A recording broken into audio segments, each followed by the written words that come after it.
So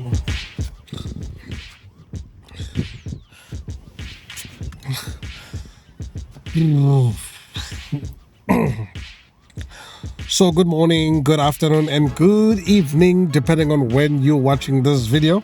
So, because of the glitches I've been having lately, like yesterday, I came today prepared. I brought my power bank just in case I run out of juice while I'm actually just busy shooting.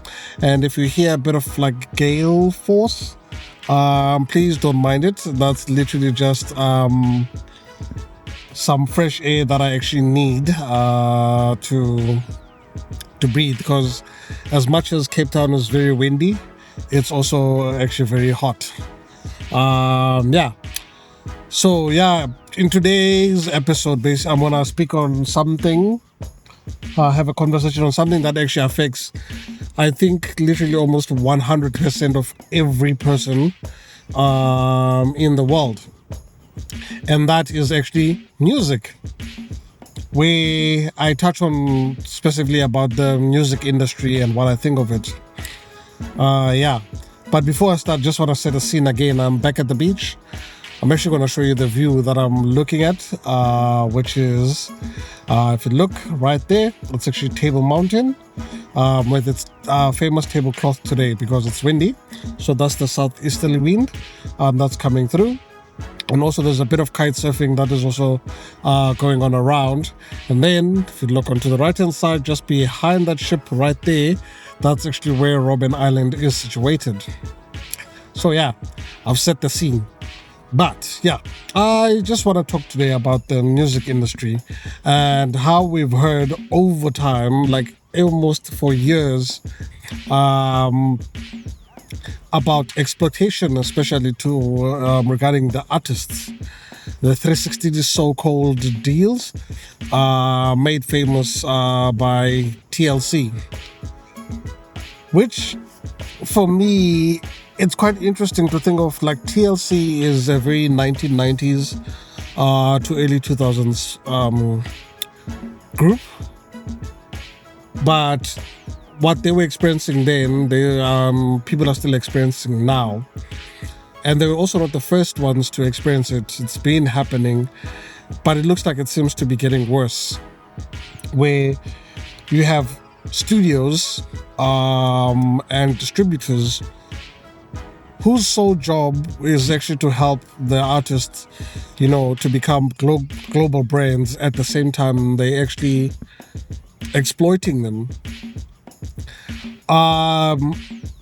It could be like, obviously the exploitation sometimes is not so explicit, but it also comes with education, where they need to help. Because, for example, now with the rise of Amapiano, which now it's becoming not even becoming, it is now a global brand. So you have all these new young boys with all these ideas, and they meet producers and studio executives, and they sign these boys, and instead of actually teaching them about how the business works, they instead exploit them. Like when you hear the stories about where some of them would have like a very famous song, and someone will tell you, like, I'm in a taxi and people are jamming to my music, but I'm in a taxi, I don't even have a cent. Whereas I think it's quite important, actually touching on my episode from yesterday, or my last episode 3, where I was speaking about education, is that I think it's quite important, is that as much as we are, like, you see that these boys are quite talented, or even young girls who are entering the music industry, that they actually taught about the business side of music, where they also taught about how to choose management agencies or even their own managers, basically, who would not take advantage of them. Where, for example, they teach you that obviously if you're doing a tour, let's say they invited to Joburg or even Cape Town, and you wanted to stay at Table Bay 5-star hotel, and you get all the glitz and glamours that somewhere, somehow, someone has to pay for that. And unfortunately, it will be you. Where they need to be taught on how to put contracts together. For an example, even though you are signed to a label, at least make sure that the performance side of things, like when you're going on tour, when you're being booked, that is managed by you and your manager. And then again, I stress enough, having a manager who's your English, Balek again. Basically, who's their best intent, like basically their best intentions is regard. Yeah, you get the gist. English just went away.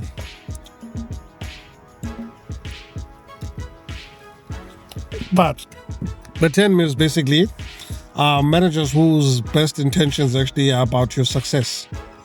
They want to see you grow and they want to protect you. Where it boils down again to that whole thing about, my throat, about, financial literacy, how it's actually quite important. That, yes, you get all this, but to these guys, when they get the fame,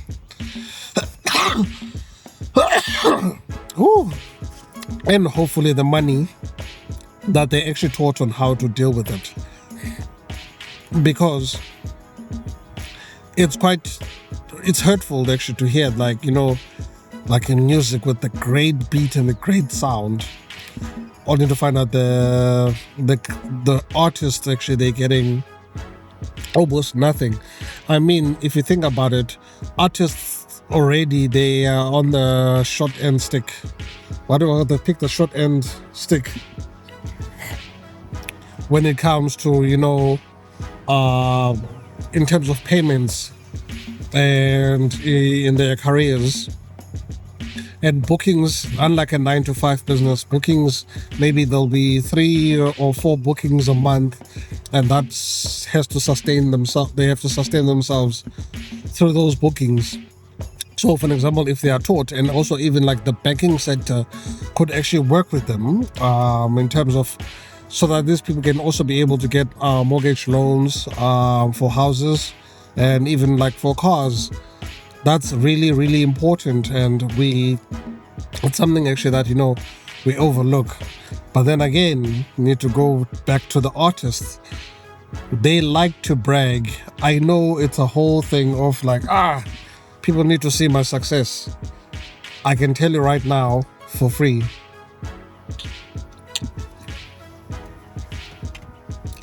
if you brag basically about having 2 McLarens and this mansion, and then 5 years down the line you're asking us for donations, I'll be the first one to say hell to the no. I don't see the point of why you have to brag about like you're rich. Yeah, you've made the money at the time, but there's no need to put other people who are not so fortunate down. You need humility. You need to be be there as a person, and you think about how it will affect the next person. Instead, you should actually use your platform to help more and more people, again, to be uplifted. I've mentioned this, I think it was on episode 2, this is what actually needs to happen. That as people, we need to be more human. We need to be there for each other and uplift each other. And then, again, whilst also on the music industry, I want to touch on something else which actually does. It's like a whole dilemma that we are dealing with. I grew up in the era, for me, of Napster, where people were pirating music quite a lot from albums. And then when streaming came, it was seen as something that was actually going to benefit the artist the most. And we realized actually most of them are actually not even benefiting from streamings. It's actually the executives and the studios that get all the glory of streaming, whereas the artists they get almost like peanuts. And then on the other side, I'm like, okay, yeah, we as consumers, we also want music, and now we are very demanding consumers. We want, if you're a producer and you produced a banger, we give you 3 months. After 3 months, we want another banger, and we don't realize, the behind the scenes costs to that. Obviously, of your creativity, studio time, equipment, and all those things, and touring. And then we're like, no, it's fine. I'll stream your song 10 times a day. But it's quite sad that actually you are not getting anything out of that. And then it boils back again down to that whole thing of contracts when it comes to royalties, as to are the contracts also like so unfair that also even the royalties, they struggle to get them. And also, while they're signing up, are they actually taught on how to claim for royalties? Because I've seen like some of like the artists who are going out there and they're fighting with Samro, where they want their royalties, and then at times I'm like, okay, is it Samro's fault, or do they know? Because I assume Samro will be paying out the money, but maybe they paying out the monies to whoever owns the records. I don't know, I assume. And that's how it works. But that's literally quite sad and hurtful to see that now we are preventing future artists from coming out there and be creative, because they were like, I'll be doing this thing for free. And then actually there are platforms which were created actually for artists, but for some reason the adult industry kind of took over, understandably. Like OnlyFans, that's actually where most artists will actually be making their money, where you create exclusives. Unfortunately now for us, it will mean that we're getting less of your music. But for me, I believe if you actually,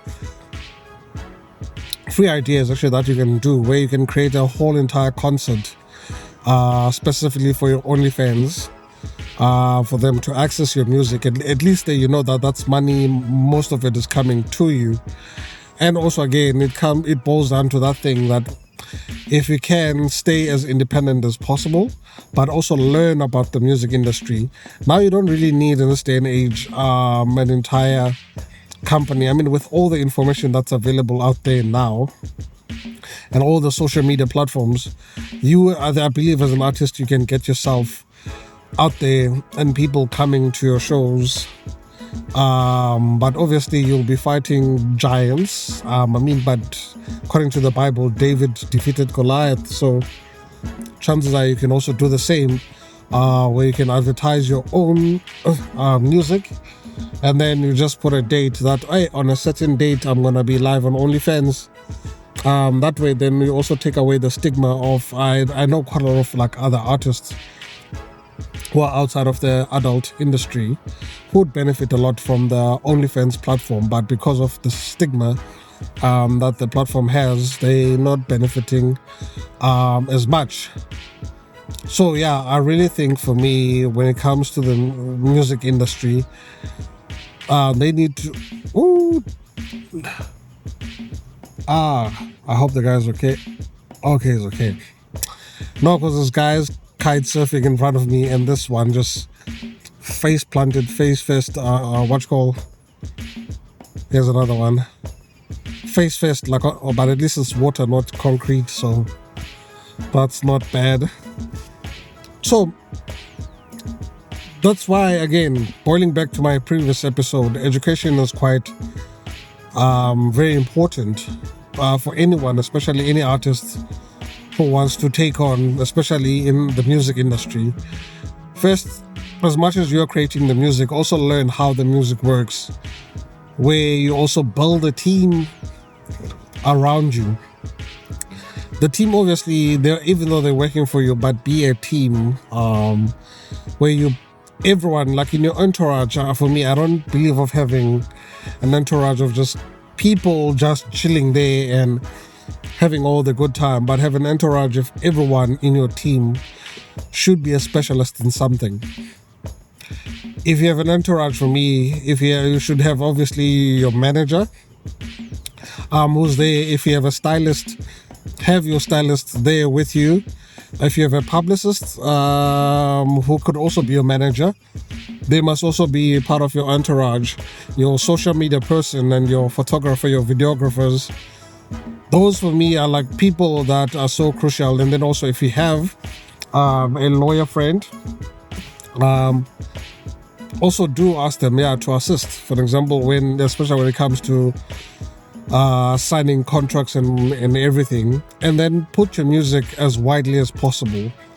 Yes, as customers we still demand it, because now that's actually the future of music is streaming, that we also want it on the streaming platforms. But now you can actually use the streaming platforms for your own advantage. And you may ask how. You won't make money out of it, but make sure you market it a lot on the streams so that more people listen to your music, so that by the time you get bookings and you do and also sometimes don't wait for bookings, do your own shows. I mean, some of the biggest artists actually, they have their own shows and residences. Now if people know your music, they're more likely again to come to your event and watch you do that thing live. So I believe, for me, that's actually where the future is actually, that we need education when it comes to signing all these fancy contracts, and also again to studio executives. I don't know if any of them will ever watch these videos, but if you do, please again be a human being first. In marketing, there's the talk about the triple P's: the people, planet, and profit. And I think actually also as executives, you need to look into that. Look at the people first, look at the planet, and then profits will come after. Don't put profits first. I know it's a business, but again, if you remember, if you watch actually my previous episode, I talked about how employees actually, if you as a business, you don't treat your employees right, then your employees won't bring more customers or treat your customers right too. So it's quite important actually that you bring these people, or like your employees and even your artists, like with dignity, that they actually live and also provide some education for them. But before I leave though, I want to ask, what are your experience? If you're an artist yourself, like, do you want to be signed to a new label, to a label in order for your music to succeed? Are there any avenues? It doesn't matter whether you're a musician or any other artist. Are there any other avenues that you're currently using to your advantage? And also, what do you guys think is the future of the music industry? I mean, with all this exploitation, are we actually going to get good music going forward into the future? But anyway, without making this video too long, this has been another episode of Unscripted with Lwando.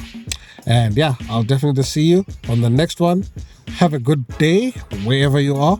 It doesn't matter what you're doing. Like for me, I have an exam, which is tomorrow, that I'm preparing. But I'll see you then. But I'll see you on the next episode, which will be episode 5. This is again been Unscripted with Lwando. See you on the next one. Bye-bye.